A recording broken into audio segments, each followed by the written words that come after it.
നമസ്തേ. ശ്രീഭദ്ര വാസ്തു ജ്യോതിഷം ചാനലിലേക്ക് ഏവർക്കും സ്വാഗതം. നമ്മളിവിടെ പറയുന്നത് ഗൃഹനിർമ്മാണവുമായി ബന്ധപ്പെട്ട ചില ചോദ്യങ്ങൾക്കുള്ള മറുപടിയാണ്. നിങ്ങൾ ആദ്യമായിട്ടാണ് ഈ ചാനൽ കാണുന്നതെങ്കിൽ ഒന്ന് സബ്സ്ക്രൈബ് ചെയ്യണേ. വീഡിയോ ഇഷ്ടപ്പെട്ടാൽ ലൈക്ക് ചെയ്യാനും ഷെയർ ചെയ്യാനും മറക്കരുത്. വാസ്തുശാസ്ത്ര വിധി പ്രകാരം ഒരു ഗൃഹം നിർമ്മിക്കുന്നുവെങ്കിൽ പ്രധാന ദിക്കുകളായ തെക്കിലേക്കും പടിഞ്ഞാറിലേക്കും വടക്കിലേക്കും കിഴക്കിലേക്കും ദർശനമായി ഗൃഹങ്ങൾ നിർമ്മിക്കാം. ശാസ്ത്രത്തിൽ പ്രത്യേകമായിട്ട് പറഞ്ഞിട്ടുണ്ട്, വടക്ക് ദർശനമായ തെക്കിനി ഗൃഹങ്ങൾ നിർമ്മിക്കാം, കിഴക്ക് ദർശനമായ പടിഞ്ഞാറ്റിനി ഗൃഹവും നിർമ്മിക്കാം എന്നാണ്.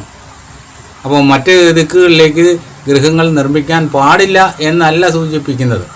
ഗൃഹം നിർമ്മിക്കാൻ തിരഞ്ഞെടുക്കുന്ന ഭൂമിയുടെ പരിസരത്ത് റോഡോ വയലോ നദിയോ റെയിൽവേയോ ഉണ്ടെങ്കിൽ അതിനഭിമുഖമായി തന്നെയായിരിക്കണം ഗൃഹങ്ങൾ നിർമ്മിക്കേണ്ടത്.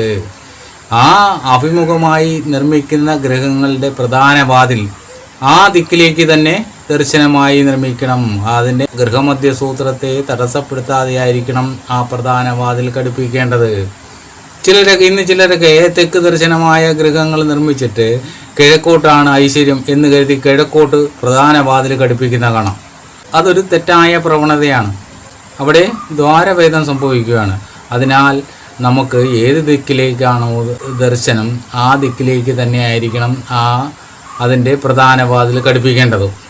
മുൻകാലങ്ങളിൽ ഗൃഹങ്ങൾ നിർമ്മിക്കുന്നത് വലിയ പറമ്പുകളിലായിരുന്നു. വലിയ പറമ്പുകളെന്ന് പറയുമ്പോൾ നമ്മൾ ഉദ്ദേശിക്കുന്ന രീതിയിലുള്ള വലിയ പറമ്പുകളല്ല, വലിയ പറമ്പുകളായിരുന്നു. അപ്പോൾ അതിൽ വലിയ കെട്ടിടങ്ങളും വലിയ രാജകൊട്ടാരം പോലുള്ള കെട്ടിടങ്ങളും മണിമാളികകളും ഒക്കെയാണ് നിർമ്മിച്ചുകൊണ്ടിരുന്നത്.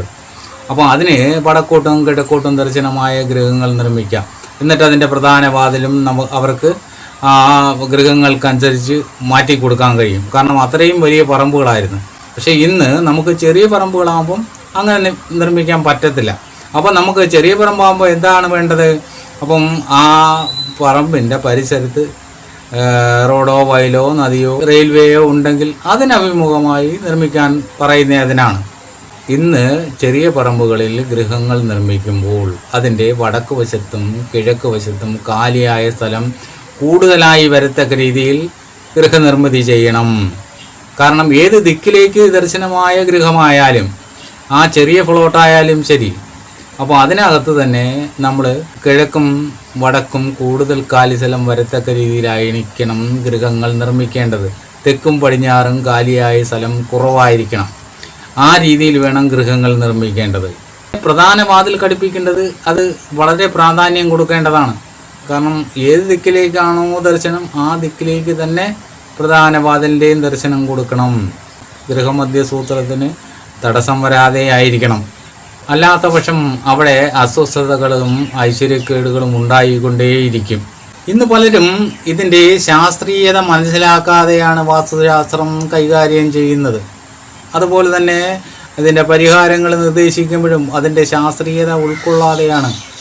ഇതിൻ്റെ ശാസ്ത്രീയത മനസ്സിലാക്കിക്കൊണ്ട് തന്നെ ഈ വാസ്തുശാസ്ത്രം കൈകാര്യം ചെയ്താൽ അതിന് കൃത്യമായ പരിഹാരങ്ങൾ നിർദ്ദേശിക്കാൻ കഴിയും. ഇങ്ങനെയുള്ള അറിവുകൾ നേടുവാൻ നിങ്ങൾ ഈ ചാനൽ സബ്സ്ക്രൈബ് ചെയ്യുക. വീഡിയോ ഇഷ്ടപ്പെട്ടാൽ ലൈക്ക് ചെയ്യാനും ഷെയർ ചെയ്യാനും മറക്കരുത്. അടുത്ത വീഡിയോ കാണുന്നതുവരെ നിങ്ങൾക്കെൻ്റെ നമസ്കാരം.